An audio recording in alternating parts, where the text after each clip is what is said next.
Hey guys, Mr. Google, the Countdown God's here to review the latest Adam Sandler flick, Just Go With It, starring, Adam Sandler, Jennifer Aniston, Brooklyn Decker, Nick Swardson, and cameos by Nicole Kidman, Dave Matthews, Kevin Nealon. It's directed by Dennis Dugan, the guy who directed The Benchwarmers and a couple of my favorite 90s comedies, Big Daddy and Happy Gilmore. He also directed a couple underrated movies like The Benchwarmers and Beverly Hills Ninja.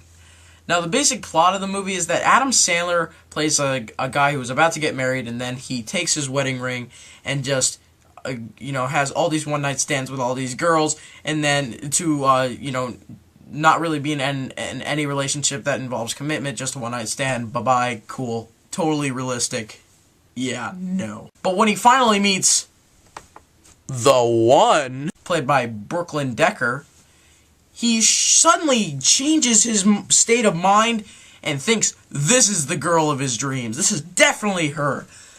But she's smarter than him, and finally, after a mishap with the wedding ring, he has to hire Jennifer, his best friend in the world, Jennifer Aniston, to play his wife. And then he has to have her kids play his kids, his fake kids, and then all this shit in Hawaii happens, and then you bring Nick Swardson in for no reason, and there you go. Adam Sandler and Jennifer Aniston were both really good. I barely ever liked Jennifer Aniston, ever. I mean, this is basically her, when it comes to romantic comedies. Let's say that she takes my ski cap, and she puts all these names of all possible leading men in a romantic comedy. Ooh, Gerard Butler. Ooh, Jason Bateman. Ooh, Ron Livingston. Who the hell is Ron Livingston? Who cares? This movie's gonna be a hit. And that's honestly the only movie she was good in, Office Space. In this, she was actually really funny, really pretty, and just, really, really funny at times. Brooklyn Decker makes a good breakout performance in this movie, and I thought by the trailer she was gonna be totally annoying and unnecessary, but she was actually really good. I also thought Nick Swardson was funny, but in a generality, his character technically didn't need to be in the movie. But he's Nick Swardson. I love Nick Swardson. Anybody who eats sunblock and attempts to drink David Spade's piss in The Benchwarmers, that's commitment. But the main problem with the acting in this movie is the kids. Oh my god, the kids are terrible. Bailey Madison, who was in Brothers, and she was in Drake and Josh Merry Christmas Bonanza.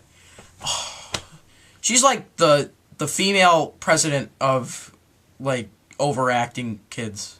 She's terrible. And the boy isn't better either. And there are cameos in this movie that are just weird. Nicole Kidman. I'm not kidding. When Richard Roper said that Nicole Kidman was in this movie, I literally had it's like, let's say I had a cup of tea in my hands and I was drinking it, and then he said Nicole Kidman. And Dave Matthews has a very funny cameo as her husband, and some of the basic problems with this movie is that, one, it's not funny. Two, it's not funny enough. There are only moments in this movie where I laughed, and one or two, maybe two if it's lucky, moments where I just laughed out loud. That's barely. But the main problem with this movie is that this movie has extended scenes of dialogue that thinks it's so poignant, but it's really not. And they can be talking about taking a shit, and they think it's so poignant, but it's not, and annoyed the crap out of me.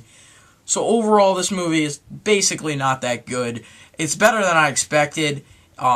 If you're an Adam Sandler fan, you like everything Adam Sandler's in, then go see it. I don't really recommend you seeing this at full price, though. Overall, I'm going to give it 5.5 out of 10. And stay tuned for my reviews of Unknown and Vanishing on 7th Street next week. I'm Mr. Google, and I'm out.